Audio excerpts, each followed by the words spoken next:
Chapter 32, Beware of the Rats. The candlelight on Mig's tray revealed Gregory limping toward her, the thick rope tied around his ankle, his hands outstretched. You, Gregory presumes, have brought food for the jailer. Gore, said Mig. She took a step backward. Give it here, said Gregory, and he took the tray from Mig and sat down an overturned kettle that had rolled free from the tower. He balanced the tray on his knees and stared at the covered plate. Gregory assumes that today again there is no soup.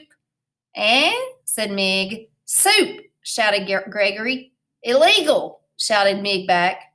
Most foolish, muttered Gregory as he lifted the cover off the plate. Too foolish to be born. A world without soup. He picked up a drumstick and put the whole of it in his mouth and chewed and swallowed. Here, said Mig, staring hard at him. You forgot the bones. Not forgotten, chewed. Gore, said Mig, staring at Gregory with respect. You eats the bones? You are most ferocious. Gregory ate another piece of chicken, a wing, bones and all, and then another. Mig watched him admiringly. Someday, she said, moved suddenly to tell this man her deepest wish, I will be a princess. At this pronouncement, Chiaroscuro, who was still at Mig's side, did a small, deliberate jig of joy. In the light of the one candle, his dancing shadow was large and fearsome indeed. Gregory sees you, Gregory said to the rat's shadow. Roscuro ceased his dance. He moved to hide beneath Mig's skirts. Eh? Shouted Mig. What's that? Nothing, said Gregory. So you aim to be a princess. Well, everyone has a foolish dream. Gregory, for instance, dreams of a world where soup is legal. And that rat, Gregory is sure, has some foolish dream too. Oh, if only you knew, whispered Roscuro. What? Shouted Mig. Gregory said nothing more. Instead, he reached into his pocket and then held his napkin up to his face and sneezed into it once, twice, 3 times. Bless you, shouted Mig. Bless you, bless you. Back to the world of light, Gregory whispered. And then he balled the napkin up and placed it on the tray. Gregory is done, he said, and he held the tray out to Mig. Done, are you? Then the tray goes back upstairs. Cook says it must. You take the tray to the deep downs, you wait for the old man to eat, and then you bring the tray back. Them's my instructions. Did they instruct you, too, to beware the rats? The what? The rats. What about 'em? Beware of them, shouted Gregory. Right, said Mig. Beware the rats. Roscuro, hidden beneath Mig's skirts, rubbed his front paws together. When are all you like, old man, he whispered. My hour has arrived. The time is now, and your rope must break. No nibbling this time. Rather a serious chew that will break it in two. Yes, it is all coming clear. Revenge is at hand. Chapter 33, A Rat Who Knows Her Name. Mig had climbed the dungeon stairs and was preparing to open the door to the kitchen when the rat spoke to her.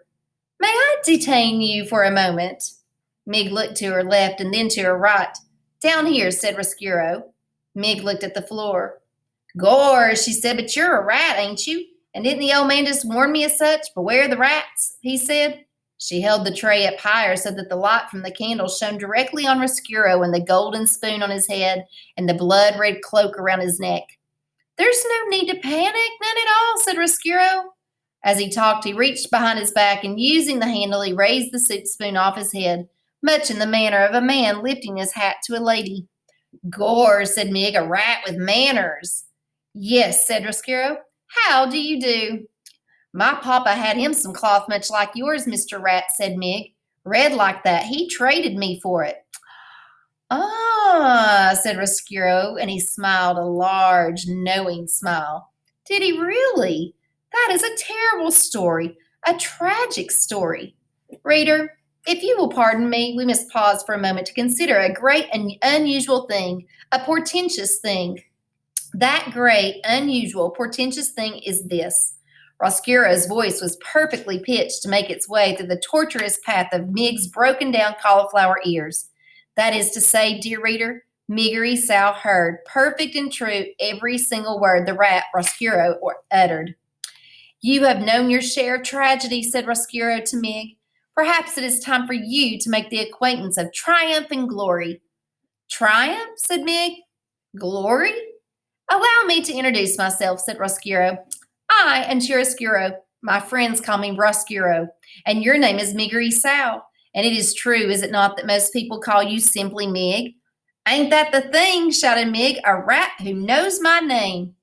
Miss Miggery, my dear, I do not want to appear too forward so early in our acquaintance, but may I inquire, am I right in asserting that you have aspirations? And here he is talking to her. He looks sneaky, and he is up to no good. What do you mean, aspirations? Shouted Mig. Miss Miggery, there is no need to shout, none at all. As you can hear me, so I can hear you. We two are perfectly suited, each to the other. Roscuro smiled again, displaying a mouthful of sharp yellow teeth. Aspirations, my dear, are those things that would make a serving girl wish to be a princess. Gore, agreed Mig. A princess is exactly what I want to be. There is, my dear, a way to make that happen. I believe that there is a way to make that dream come true. You mean that I could be the Princess P?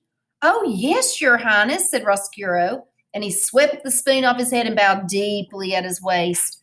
Yes, your most royal Princess P. Gore, said Mig. May I tell you my plan? May I illustrate for you how we can make your dream of becoming a princess a reality? Yes, said Mig. Oh, yes. It begins, said Roscuro, with yours truly and the chewing of a rope. Mig held the tray with the one small candle burning bright, and she listened as the rat went on, speaking directly to the wish in her heart.